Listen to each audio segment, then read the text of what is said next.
NCERT book के बारे में हम लोग यहाँ पर जान रहे हैं। पार्ट 7 में इनऑर्गेनिक केमिस्ट्री के अमोनियम नाइट्राइड से किस प्रकार के नाइट्रोजन गैस बनाने। इससे पहले विभिन्न प्रकरणों लेक्चर 5 में डाले, लेक्चर 5 का ही दूसरा ये पार्ट है। इसमें जानेंगे कि प्रयोगशाला में नाइट्रोजन जो गैस होते हैं, जिसे डाई नाइट्रोजन जो होते हैं वह कहते हैं, वो बनता कैसे। तो जब हम अमोनियम नाइट्राइड को एक विशेष प्रकार की प्रणाली में रख करके, अर्थात अमोनियम नाइट्राइड को जब हम गर्म करते हैं तब नाइट्रोजन गैस प्रयोगशाला, पहला तरीका है। दूसरा तरीका है कि जब सोडियम नाइट्राइड को अमोनियम क्लोराइड के साथ जब हम मिलाते हैं तो अमोनियम नाइट्राइड जो होता है वह बनता है। इस अमोनियम नाइट्राइड को जब गर्म करते हैं, यहाँ पर जो नाइट्रोजन गैस आपको दिखाई देता है यह आपको तैयार होता है। अब इस दो तरीके से प्रयोगशाला बना, ये आपको इस वर्ष बोर्ड परीक्षा में 2021 में आने वाला सबसे महत्वपूर्ण प्रश्न एनसीईआरटी बुक का एक क्वेश्चन। क्लियर। अब इसके फिजिकल प्रॉपर्टीज की अगर बातचीत किया जाए, भौतिक गुणों को, तो कई भौतिक गुण है। यह रंगहीन, गंधहीन और स्वादहीन गैस है। इसका वाष्प जो घनत्व का अगर आकलन हम लोग करते हैं तो बहुत ठीक। वायु में थोड़ी वायु स्थिरिया जो होते हैं थोड़ा सा हल्का होता है, जबकि वायु में 78% जो होते हैं यहाँ पाए।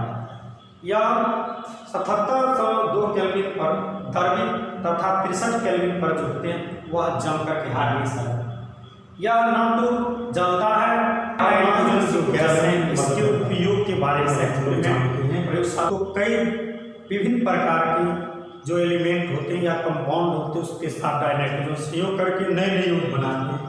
कुछ सक्रिय धातु के साथ अभिक्रिया करके नाइट्राइड जो योग होते हैं बनाते हैं, जैसे लिथियम, मैग्नीशियम, एल्यूमिनियम, इसके साथ नाइट्रोजन अभिक्रिया करके नाइट्राइड बनाते हैं। दूसरी स्थिति में नाइट्रोजन और हाइड्रोजन को जब लोहा या मोलिब्डेनम उत्प्रेरक उपस्थिति में अगर अभिक्रिया करवाए हैं तो यहाँ अमोनिया का निर्माण किया है। तीसरे में ऑक्सीजन के साथ विद्युत आर्क में अभिक्रिया करता है तो नाइट्रोजन मोनोऑक्साइड बनाता है, इसे नाइट्रिक ऑक्साइड कहते हैं। जब एल्यूमिनियम के साथ और कार्बन के चूर्ण के साथ नाइट्रोजन गैस अभिक्रिया 1170 केल्विन पर किया है तो आपको एल्यूमिनियम नाइट्राइड और कार्बन मोनोऑक्साइड बनाया। कैल्शियम कार्बाइड के साथ नाइट्रोजन गैस अभिक्रिया किए हैं तो कैल्शियम डाइसाइनाइड बनाया है और कार्बन बनाया। इस तरह से विभिन्न प्रकार के यौगिकों के साथ अभिक्रिया करके नए नए कंपाउंड बनाता है। अब उपयोग के बारे में हम लोग जानते हैं।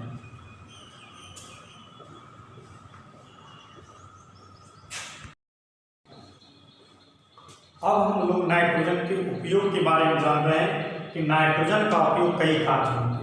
सबसे पहला नाइट्रिक अमोनिया, कैल्शियम साइनामाइड बनाने में, कई धातु प्रकरण में इसका उपयोग जो होते हैं अक्रिय वातावरण तैयार करने के लिए। टंगस्टन तंतु में जब इसको डालते हैं बल्ब के अंदर तो विद्युत बल्ब में फिलामेंट को टूटने से रोकने का कार्य करता है। और उच्च तापी जो थर्मामीटर होते हैं उसमें नाइट्रोजन गैस का जो वो उपयोग किया जाता है। तथा कई भोज्य पदार्थ को संरक्षित करने वाला जो रसायन होता है, जैसे सोडियम बेंजोएट हुआ, सोडियम मेगाबाइसल्फेट हुआ, इसमें नाइट्रोजन गैस का उपयोग होता है। तथा क्रायो सर्जरी में भी उपयोग किया जाता है। दो सवाल डाइनाइट्रोजन से हैं।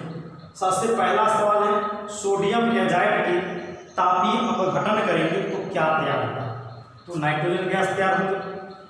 दो सवाल, ये सवाल जो आपको दिखाई दे रही नीचे वाले सवाल, ये बोर्ड परीक्षा में कई वर्ष लगातार पूछने का कार्य किया। बहुत ही इंपोर्टेंट और VVIP प्रश्न है, बार बार परीक्षा में पूछते। इस वर्ष के लिए बहुत उपयोगी सवाल है। प्रश्न है कि N2 जो है नाइट्रोजन गैस कमरे के ताप पर वह कम क्रियाशील आखिर क्यों है, क्या इसका रीजन है। तो N2 में उच्च आबंधन वियोजन ऊर्जायुक्त त्रिबंध जो होते हैं वह पाया जाता है, त्रिबॉन्ड पाया जाता है, क्योंकि इसकी परमाणु संख्या 7 होती है।